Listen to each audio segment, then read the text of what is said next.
And this is an issue which is common among men and women. The first thing we need to discuss is this behavior or this act is haram.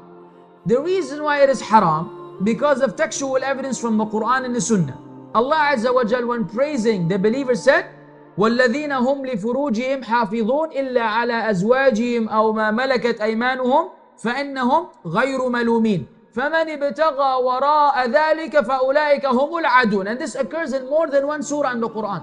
And those who protect and guard their private parts, except when it comes to their spouses or their right hand possession. In regards to that, they are not blameworthy. However, whosoever seeks anything beyond that, and it is those who are the transgressors. The Prophet ﷺ said, young men, he was speaking to young men. He said, whoever is able among you to get married, get married.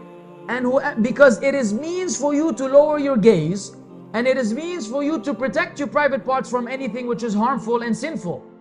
And then he said, if you're unable to get married, upon you is fasting, because fasting will be a form of protection. So there's no room for anyone to bring anything other than that. And this issue is an epidemic. It's something that we have to follow certain steps to rid ourselves from it. The first of which is, if we fear Allah, it will be tough to do it. If we do it, it doesn't mean that we don't fear Allah completely, but it means we have a serious deficiency in the fear of Allah. Why? So once you bring this to mind, you will be shy. Number one. Number two, marriage.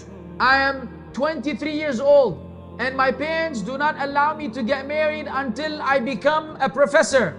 And because of that, they are resorting to zina. Let them get married. Thirdly, busy yourself with that which is good. If you don't busy yourself with that which is good, then you will easily fall into the sin over and over again because you have plenty of time on your hand. Fourthly, lower the gaze. When you see so many women, this will lead you at some point, your body will react a certain way, and then you have to relieve yourself. But what led to that point is what you were looking at before, whether it is on TV or it is on the internet or it is in the actual streets, which you see all of the above. And be mindful of the health effects. According to doctors, it gives you bad vision, it makes you weak, and it may affect your marital relationship in the future. This is where I cannot elaborate, but it will eventually ruin your marital relationship. Very possibly that it will, because you get used to certain things which are abnormal. So this is a reminder for all of the brothers and sisters in Islam. Math is a prohibited act in Islam that leads to the corruption of the physical being and the spiritual being.